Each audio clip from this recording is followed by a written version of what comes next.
Kita kembali dalam Smart Business Coaching, bagaimana berhasil mencapai goals bisnis Anda melalui proses coaching. Sebenarnya tadi Coach Isan dan juga Mbak Ica tadi sudah sampaikan ada level starting, ada level running, dan satu level lagi growing ya. Tapi sebelum masuk ke situ, berdasarkan pengalaman Coach Isan atau juga Mbak Ica, pernah nggak sih ketemu orang yang memang udah datang nih, tapi Coach Isan udah ngajarin nih, Mbak Ica udah ngajarin, tapi nggak aplikasi. Mereka kan ada nggak sih begitu? Nah gimana Ica? Pengalaman Ica yang Ica lihat? Ada sih. Dan akhirnya jadi apa itu? Maksudnya akhirnya memutuskan tidak di coaching dong berarti. Dan bagaimana kondisinya akhirnya? Salah satunya mereka yang udah dapat manfaat dari proses coaching yang dari bisnis diet itu terus nggak lanjut. Kita lihat beberapa bulan, beberapa tahun kemudian bisnisnya berhenti. Freezing sebenarnya Coach ya. Nggak cuma freeze, banyak yang berhenti kan Coach. Oke. Terus masih bentar gitu ya Mbak ya, masih ketika cair. Ini benar-benar kayak udah ada cabangnya, terus nggak berhenti karena krisis manajemen. Jadi ada di dalam tim mereka sumber daya manusianya itu nggak profesional. Oke, benar. Nah ini yang harus disadari karena banyak pemimpin bisnis yang harus punya seni memimpin gitu. Jadi pimpinan belum tentu seorang pemimpin kan gitu. Nah butuh tambahan skill ya, berupa knowledge dan experience ditambah metodologi yang untuk bisa menjadi smart leader gitu ya, true leader kalau kita bilangnya. Nah makanya ada beberapa yang ngandalin timnya ya kan untuk bisa ayo nih sama-sama bangun bisnis. Ternyata memang para people di bisnis tersebut beragam ya, karena persepsi owner ya, tim ini mau bareng-bareng bersama menumbuhkan bisnis, tapi persepsinya tim nggak sama gitu ya. Ya yang penting kita ya ikut arus aja gitu ya kan, ngeflow aja Jack gitu ya. Nah ini yang penting untuk bisa pimpinan itu atau pemimpin ya bisa menyadari dulu nih. Nah mengelola manusia itu memang ada seninya gitu ya. Kita ada bagaimana memberikan ya kepuasan terhadap apa yang dia butuhkan, apa yang diinginkan, apa yang dia impikan, apa yang menjadi passionnya dan apa yang menjadi purpose-nya. Itu harus terpenuhi di dalam bisnis kita, di dalam bisnisnya teman-teman pebisnis ya, smart listener. Ketika mereka mendapatkan apa yang dibutuhkan, apa yang diinginkan, apa yang diimpikan, apa yang menjadi passion, ya itu bisa dilakukan di bisnis tersebut, dan apa yang menjadi purpose yang bisa dicapai melalui bisnis tersebut, maka ia menemukan emotional benefit. Kenapa dia harus loyal dan bisa tumbuh di bisnis. Nah, sehingga ketika dia loyal dan mau tumbuh di bisnis, memberikan training, edukasi itu mudah, karena dia udah levelnya udah memiliki grow mindset gitu ya, orang-orang yang punya pertumbuhan pemikiran gitu. Nah ini tentunya mudah ya untuk bisa bisnis juga tumbuh. Kenapa? Bisnis tumbuh karena orang-orang di dalamnya itu tumbuh gitu.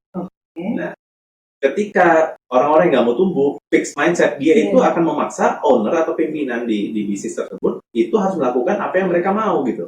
Misalnya mereka maunya dimotivasi terus, ya mereka maunya disuruh-suruh terus. Mereka maunya diingetin terus, dimarahin terus, dimaki dan sebagainya. Iya, akhirnya mengerus tenaganya si pimpinan ini gitu ya. Nah, dan pimpinan sering nggak sadar tuh.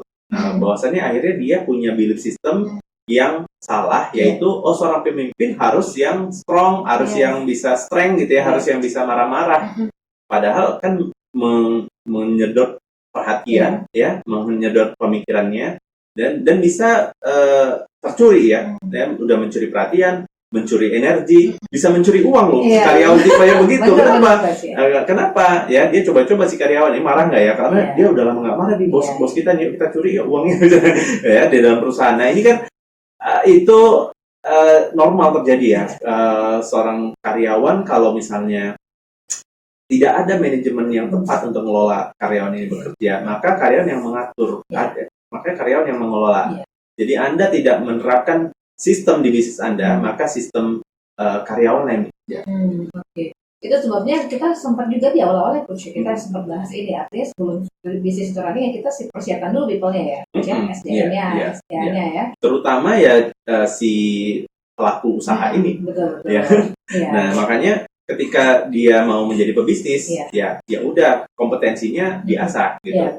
Nah Makanya kan pilihannya ada 3 pelaku usaha. Ayo mau jadi pedagang silakan, nggak ada yang larang, ya kan? Ya konsekuensinya cuma bagaimana menjual produk dan jasanya sebanyak-banyaknya, kan gitu ya. Butuh karyawan paling cuma bantuin, kan gitu. Jadi bukan profesional yang butuhin, pembantu, kan gitu. Enaknya. Ya boleh-boleh aja gitu ya membantu. Tapi ketika customer makin banyak, harus dikelola dengan baik gitu ya. Nah, akhirnya butuh sistem bagaimana pola ini biar bisa dilayani dengan konsisten gitu ya. Nah, disitulah butuh belajar lagi gitu. Kemudian butuh orang-orang yang dipercaya nih, orang-orang yang menjadi supervisor, menjadi manajer, atau mungkin merekrut orang-orang yang bisa membantu mengelola bisnisnya gitu ya. Itu gimana ilmunya ya. Nah, belajar lagi. Ya, menjadi pebisnis itu betul-betul bagaimana mengandalkan intelektual sport, not emotional sport. Kalau misalnya sudah berada di level growing ini, setuju nggak sih Coach Chan lebih gampang di mentoring mereka atau ya, growing ini tipe memang pelaku usaha yang sudah paham benar ya knowledge, experience dan metodologi. Sehingga dia tinggal dancing gitu ya. Dia butuh seorang coach itu ya lebih banyak sebagai teman sharing gitu ya. Nah, yang benar-benar bisa netral ya kan atas progres pertumbuhan dirinya gitu ya, pertumbuhan bisnisnya gitu. Jadi ini akan lebih asik sih sebenarnya, tapi ya memang mereka-mereka ini waktunya ya sudah sedikit ya. Nah, tinggal mereka fokusnya adalah mereka mau grow nih, tapi juga aspek yang lain harus grow juga, misalnya kayak keluarga, ya kan? Artinya jangan sampai uangnya banyak, ya waktunya nggak ada. Gitu. Jadi ini kan problem gitu. Nah, ada uang, nggak ada waktu, ya. Nah, bagaimana dia juga cukup punya waktu. Nah, makanya dia dengan coaching dia menyeimbangkan itu. Gitu. Kembali aja deh. Ini kita sudah pahami tadi level-level tadi gitu ya Pak ya, dan kenapa seseorang juga perlu di coaching dan Mbak Ica sudah sampaikan. Nah, ketika melakukan proses coaching, Mbak Ica sendiri pasti ada tantangan gitu ya. Apa sih sebenarnya tantangan yang paling dirasakan oleh seorang coach, Mbak Ica? Tantangannya biasanya di kliennya itu ada yang sabotage.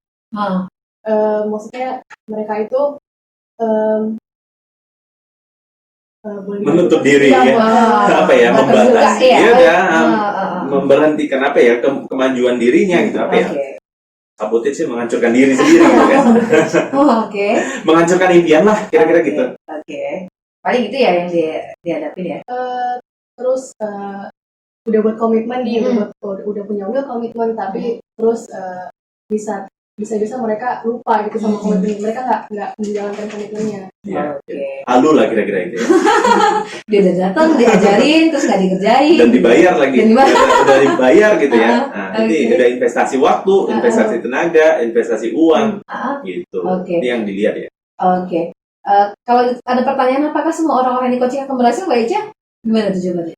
Apakah ada garansi? Enggak. Kita nggak ada garansi semua orang itu bisa berhasil di coaching karena balik lagi tergantung tipikalnya sendiri. Kalau misalnya kita udah berikan metodologi tapi ternyata dia tidak trust, kemudian tidak berani konflik, kemudian tidak bertanggung jawab dengan komitmennya, ya gimana dia mencapai targetnya? Ada nilai atau hal penting? Berarti ada dong nilai kerjasama kan coaching namanya. Apa sih yang paling penting dimiliki seorang coach untuk dia ready di coaching sampai dia benar-benar ini nih orang nih, kita kan udah tahu nih benih-benihnya ya baca ya, berarti dia dari awal datang coachable coachable. Apa sih yang Mbak Ica tanda-tandanya apa indikatornya? Indikatornya dari seorang coach ini. Indikatornya ya itu tadi ya trust. Mereka di pertemuan pertama itu udah membuka open mind gitu dengan apa yang diberikan, nggak memblokir.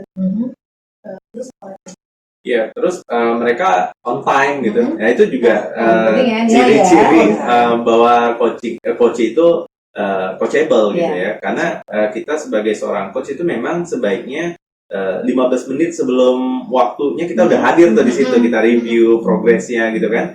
Nah, kalau coachingnya datangnya sejam setelah itu, bayangin kan udah berapa menit gitu ya. Nah, itu tanda-tanda kalau kita lihat ini coachable ya, seorang coach atau klien itu adalah dia on time gitu. Mereka komit dengan waktunya gitu. Ada lagi coach, ketika diberikan umpan tugas itu nggak perlu di follow up. langsung. Iya. Oh, dia yang kasih akun gitu Iya, sendiri ya? iya, 2 hari setelah komitmen ngerjakan umpannya, 2 hari pasti kasih progres. Oke. Nah, jadi 2 hari, kalau lewat 2 hari kita tunggu tuh seminggu biasanya. Kalau tidak ada report selama seminggu, itu pasti nggak dikerjain. Oke. Nah, dan kita perlu tahu hambatannya apa. Nah, kalau tidak di-share juga hambatannya, ya gimana ya? Mungkin jadi inilah kita bilang, waduh, kok nggak coachable? Nah, Iya, kira-kira kayak gitu. Iya, iya. Artinya seorang coaching dan coaching harus ada di frekuensi yang sama ya, coach, Yes, untuk yes. bisa mencapai goals dari seorang pebisnis itu ya. Iya, Oke, karena memang di sini seperti Mbak Ica sampaikan tadi nggak menjadi garansi di coaching bisa berhasil, tapi tergantung Anda sendiri ternyata gitu ya Mbak Ica ya. Oke, kita masih ada 1 segmen lagi, Coach. yes. Kita break dulu ya, nggak terasa ya Oke. Mbak Ica ya. Kami akan kembali untuk Anda di 1 segmen terakhir. Semua tenang, maka pastikan tetap bersama.